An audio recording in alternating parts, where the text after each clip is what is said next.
कहानी की शुरुआत बिल नाम के बंदे से शुरू होती है, जो सुबह उठते ही अपना काम करने लगा। बिल के बेटे का नाम रिसु और उसकी बेटी का नाम मिया था। बिल की बीवी मारिया भी उठकर काम करने लगी। यह पूरा परिवार एक पहाड़ी पर रहता था, इसलिए इनका कोई आसपास पड़ोस भी नहीं था।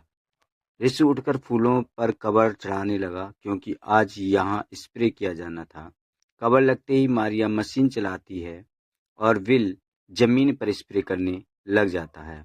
स्प्रे करते करते विल रिसु के साथ कोई शरारत करता है और उसकी शरारत देखकर मिया बेहद खुश होती है। मिया अपने पिता की लाडली थी, जबकि रिसु अपनी माँ का लाडला था। स्प्रे के बाद वह नहाने लगा, जबकि मिया और मारिया खाना तैयार करने लगी थी। कुछ ही देर बाद रिसु खाना खा रहा था।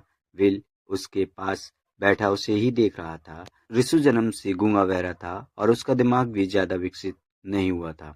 खाने के बाद मिया उसे हमेशा की तरह पढ़ाने लगी। मिया को पढ़ने का काफी शौक था और वह अपने छोटे भाई को भी पढ़ाना चाहती थी। कुछ ही देर बाद विल कुछ सामान लेकर आता है। इन लोगों को जब भी किसी चीज की जरूरत होती तो ये लोग उसे शहर से मंगवा लेते थे। मिया अपने लिए हमेशा ही किताबें मंगवा लेती थी और रिसु अपने लिए खेलकूद की चीजें मंगवाता था। उसने आज एक दूरबीन मंगवाई थी और वह उसकी मदद से आस पड़ोस में देखने लगा। ये लोग ज्यादा अमीर तो नहीं थे, लेकिन छोटे मोटे काम कर अपना जीवन व्यतीत कर रहे थे और उसी में यह लोग खुश थे। कुछ देर बाद रात हो गई और पूरा परिवार आराम करने लगा। अगले दिन मारिया रिसु को तैयार कर रही थी। विल भी तैयार होकर इनके पास पहुंच गया। यह पूरा परिवार रिसु के दादा दादी से मिलने जा रहा था। रिसु हर महीने अपने दादा दादी के पास जाता था और उसके साथ उसका पूरा परिवार भी जाता था। रिसु के दादा दादी यानी विल के माता पिता दूसरी पहाड़ी पर रहते थे। विल का पूरा परिवार एक लिफ्ट की मदद से उनके पास पहुंच गया था। दादी सभी का जोरदार स्वागत करती है और फिर उन्हें खाना खिलाने लग जाती है। दादी मियाँ के पास बैठकर उसका हालचाल जानने लगी थी। जो बातें मियाँ से कर रही थी, लेकिन उसका ध्यान अपने पोते रिसु पर ही था। रिसु चुपचाप एक तरफ बैठा था। उसका दिमाग की विकास नहीं हुआ था, इसलिए वह कभी कभी ऐसे ही चुप कर जाता था। दादी को उसकी बहुत चिंता होती थी। वो मियाँ को बताती है कि तुम्हारे बाप ने यीशु का इलाज करवाने की बहुत कोशिश की, लेकिन कोई भी डॉक्टर उसे ठीक नहीं कर सका। यीशु को चुपचाप देखकर दादा उसके पास आ गया। वो अपनी तरफ से कोशिश करने लगता है कि यीशु उसके साथ खेले। कई कोशिश के बाद वह सफल हो जाता है। यीशु दादा का गिलास लेकर अपने साथ खेलने लगा था। रात को यीशु मियाँ के साथ सोना चाहता था, लेकिन वो उसे दूसरे बिस्तर पर सोने को कहती है। यीशु को आज काफी डर लग रहा था, इसलिए वह मियाँ के साथ सोना चाहता था। अगले दिन विल का पूरा परिवार अपने घर वापस आ गया था। घर आकर मियाँ जूते साफ करने लगी, जबकि रिसु एक पाइप की मदद से आसपास देख रहा था। इसी बीच उसकी नजर जैसे ही मियाँ पर पड़ी तो वह साला गर्म हो जाता है। मियाँ रिसु की बड़ी बहन थी, इसलिए वह आज उसे देख रिसु को कुछ कुछ होने लगा था। रात को रिसु बिल के साथ कार्ड खेलता है और मारिया मियाँ के बाल बनाती है। इसके बाद रिसु मियाँ की गोद में सिर रख लेता है और उसकी गोद में ही सो जाता है। अगले दिन विल एक मशीन से घास काट रहा था। पूरा परिवार हमेशा की तरह काम पर लग गया था। काफी देर घास काटने के बाद विल आराम करने लगा और उसकी जगह रिसु घास काटने लगा। रिसु घास काट ही रहा था कि इसी बीच मशीन बंद हो जाती है। रिसु उसे स्टार्ट करने की कोशिश करता है, लेकिन फिर भी मशीन स्टार्ट नहीं होती। मशीन की चुप्पी ने बिल का ध्यान भी खींच लिया था। वो रिसु को पीछे की रोकना चाहता था, क्योंकि आगे पहाड़ी खत्म थी। इसी बीच रिसु मशीन स्टार्ट कर देता है। वो जैसे ही आगे बढ़ता है तो मशीन धड़ाम से नीचे गिरती है और पूरी मशीन टूट जाती है। मशीन की हालत देखकर विल गुस्से से लाल हो गया था।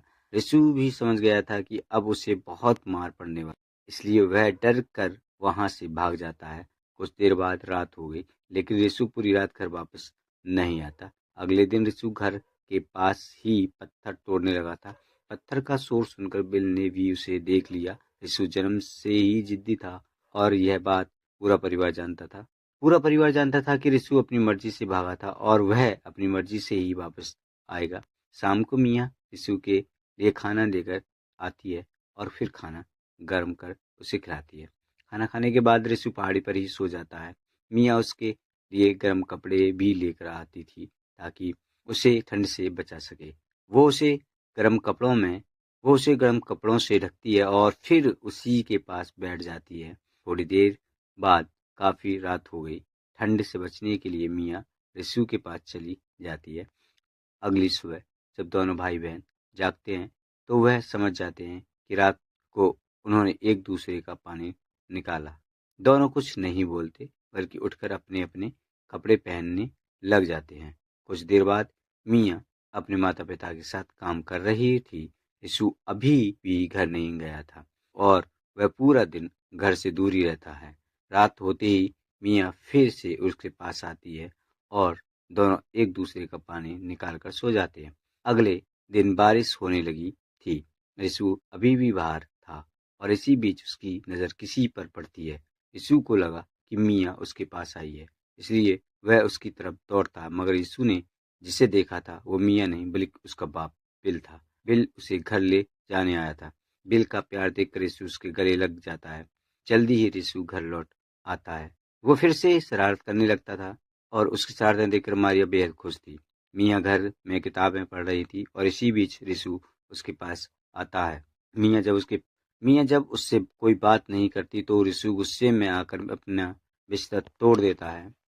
मियाँ को उस पर काफी गुस्सा था क्योंकि वह कई दिनों बाद घर वापस आया था। अब कहानी कुछ दिनों बाद शुरू होती है। बिल और यीशु फिर से मिलकर काम करने लगे थे। दिन भर काम करने के बाद जब पूरा परिवार इकट्ठा होता है तो मियाँ उदास नजर आती है। यीशु अपने दादा के गिलास से खेल रहा था जबकि बिल घर का हिसाब किताब देख रहा था। मियाँ किसी से बात नहीं कर रही थी। घर वाले जब उससे उदासी के कारण पूछते हैं तो वह थकावट का बहाना बनाकर सोने चली जाती है। अगली सुबह मियाँ मारिया के साथ काम कर रही थी जबकि रिशु बिल के साथ काम कर रहा था। रिशु ने आज नए कपड़े पहने थे इसलिए वह काफी खुश नजर आ रहा था। बिल ने रिशु से अपने पुराने कपड़े दिए थे और उसके कपड़े रिशु को पूरे फिट आ गए थे। दिन भर काम करने के बाद दोनों भाई बहन कमरे में आ गए थे। उधर बिल पैसों का हिसाब किताब कर रहा था। वह एक टीवी खरीदना चाहता था और वह उसी के लिए पैसे जोड़ रहा था। दूसरी तरफ मियाँ की आंखों से नींद गायब थी। वह काफी परेशान थी इसलिए उसे नींद नहीं आ रही थी। अगले दिन रिशु मियाँ के लिए एक बड़ा सा शीशा लेकर आता है। वो शीशा इसलिए लेकर आया था ताकि मियाँ उसमें अपना खूबसूरत चेहरा देख सके। रात को जब बिल और मारिया सो जाते हैं दोनों भाई बहन एक दूसरे का पानी निकालने लग जाते हैं। अब कहानी कुछ दिन बाद शुरू होती है। दिन बीतने के बाद साथ साथ मौसम भी बदल जाते हैं। ऐसे ही एक दिन मियाँ और मारिया घर में बैठी थी। दोनों बैठी काम की दोनों बैठी काम कर रही थी और साथ ही बातें भी कर रही थी। बातों ही बातों में मियाँ कहती है कि मैं कुछ बताना चाहती हूँ। मारिया उसकी बात सुनने को तैयार थी लेकिन काफी मुश्किलों के बाद भी मियाँ कुछ नहीं बोलती। मारिया जब उसके पास आती है तो मियाँ उसे गले लगाकर कहती है कि मैं पेट से हूँ। उसकी बात सुनकर मियाँ कुछ नहीं वो बोलती। जल्दी ही मियाँ ने मारिया को सब बता दिया। उसके पेट में रिशु का बच्चा है और यह सब जानकर मारिया बेहद दुखी होती है। यह बात अब बिल को भी बतानी थी क्योंकि वह भी मियाँ की सफाई करवा सकता था। कुछ ही देर बाद मारिया ने बिल को सब बता दिया कि मियाँ रिशु के बच्चे की माँ बनने वाली है। सारी बात जानकर बिल इतना गुस्सा करता है कि वह गन जल्दी जल्दी अपनी गन निकाल लेता है। मारिया उसे रोकने की कोशिश करती है और उसका शोर मियाँ ने भी सुन लिया था। बिल जल्दी जल्दी गन से गोलियां डालता है। मारिया उसे रोकना चाहती थी लेकिन साला बिल अपने दोनों बच्चों को मारना चाहता था। उसकी नज़र जैसे ही मियाँ पर पड़ती है तो साले की आंखों में खून खोलने लग जाता है। इससे पहले कि वह मियाँ को मार पाता तभी रिशु पीछे से आकर उसे पकड़ लेता है। रिशु उसे गन छीनने की कोशिश कर रहा था कि इसी बीच गोली चलती है और यह गोली बिल की जान ले लेती है। बिल की मौत देखकर मारिया को भी दौरा पड़ जाता है जिसके बाद वो भी जमीन पर गिर जाती है। दोनों भाई बहन ने कभी सपने में भी नहीं सोचा था कि उनके कारण उनके माता पिता की जान चली जाएगी। जल्दी ही दोनों ने अपने माता पिता के फ्यूनरल की तैयारी कर दोनों अब उनकी मौत के बेहद दुखी थे। लेकिन अब लेकिन अब वह चाहकर भी कुछ नहीं कर सकते थे। सुबह होते ही रिसु जब कब्र बनाने लगा। अब कब्र बनाने के बाद दोनों भाई बहन पहले कुछ रीति रिवाज करने लगते हैं, फिर उसके बाद अपने माता पिता को दफन कर देते हैं। कहानी के आखिर में दोनों भाई बहन पति पत्नी की तरह रहने लगे और मिलकर घर के काम करने लगे। इसी के साथ इस कहानी का यही अंत हो जाता है। हमारी वीडियो देखने के लिए बहुत बहुत धन्यवाद। अगर आप ऐसी वीडियो के दीवाने हैं तो प्लीज़ चैनल को ज़रूर से सब्सक्राइब कर लें। अगली वीडियो में फिर से हाजिर होंगे, तब तक के लिए चाहेंगे इजाज़त।